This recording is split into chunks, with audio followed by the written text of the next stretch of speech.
अखंड भारताला शिकवण दिली ते संत गाडगे महाराज, आपल्या तालुक्याचे लोकप्रिय आमदार चव्हाण शेखरजी निकम साहेब.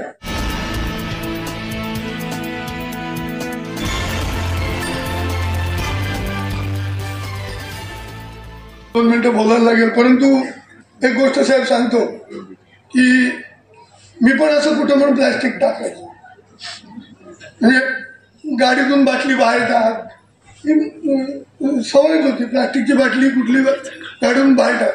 परंतु माझ्या मिसेसनी, मी एकदा आमच्याकडं बाहेरच्या साईडला एक वॉरंट आहे, ती प्लॅस्टिक असं गोळा घेऊन म्हणलं हे काय करते जमा करून, मला म्हणते भाऊ गाडीला देते, भाऊला देते. बरोबर, ते भाऊकडे ते जमा करतात आणि सगळं भाऊकडे देते. बरेच म्हणजे या गोष्टीला 4-5 वर्ष झाली. म्हणजे आम्ही त्यापासून आम्हाला सगळ्यांना सवय लागली.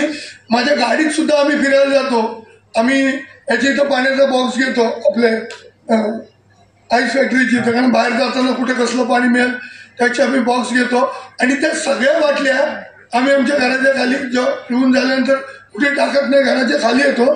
कचरा उचलणारे तुमचे कर्मचारी असतील त्यांना विचारा, माझ्याकडे कमीत कमी 4 ते 5 कॅरेट असे पाण्याचे असतात, म्हणजे रिकाम्याचे, ते आपल्या कचरा गाडीवाले घेऊन जातात. ही सवय पडली भाऊ आता म्हणजे आता ती बाटली काचेतून टाकताना तो पटकन लक्षात येतं यातून आपण किती चुकतोय, आणि ही सवय पडणे सगळ्यांना खरोखर गरजेची आहे. भाऊ एक या सगळ्यांना साहेब, साहेब तुम्ही जे सांगितलं की यातून आपला फायदा काय, म्हणजे असा तुम्ही विचार करू नका होम मिनिस्टर वगैरे, पण मी तुम्हाला सगळ्यांना एक चांगला सल्ला देतो. बघा, महिला 1-1 रुपया वाचवतात की नाही, 1-1 रुपया वाचवतात, 1-1 रुपया म्हणजे भाजीत सुद्धा 50 पैसे कमी करण्यासाठी भांडतात. तुम्हाला माहिती आहे माझा स्क्रॅपचा बिझनेस आहे, चिपळूणात सगळ्यात मोठा स्क्रॅपचा बिझनेस असेल तो माझा आहे, जिल्ह्यात म्हटलं तरी चालेल. तुम्हाला सांगतो, हे तुम्ही कुरकुरीची पुडी, बिस्लरीची किंवा कुठली पाण्याची बॉटल, चमचा, ग्लास प्लास्टिकचं कुठलंही, हे तुम्हाला किती रुपयात भंगारात विकलं जातं माहिती सांगा, किती रुपये? तुम्ही एक गोळा करा, 40 रुपये किलो विकलं जातं. लोखंडापेक्षा महाग आहे, याचं रिसायकलिंग होतं. 40 रुपये किलो.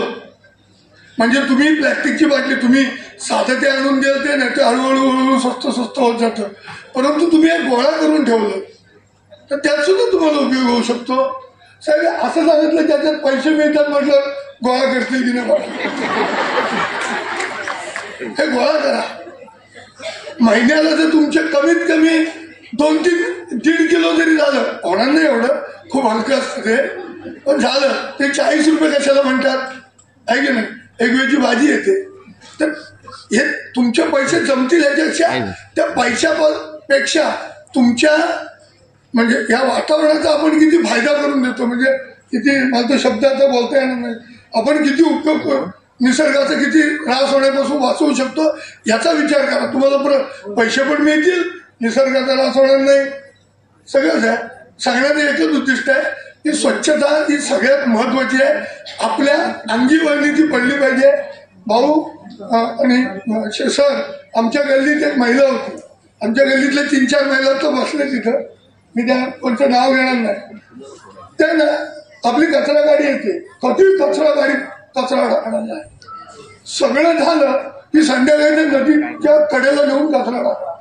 आम्ही त्यांच्या मिस्टरला जाऊन सांगून बघितलं, आम्ही सगळ्यांनी मिळून सांगून बघितलं, ऐकायलाच कबूल नाही. शेवटी आम्ही कंटाळलो.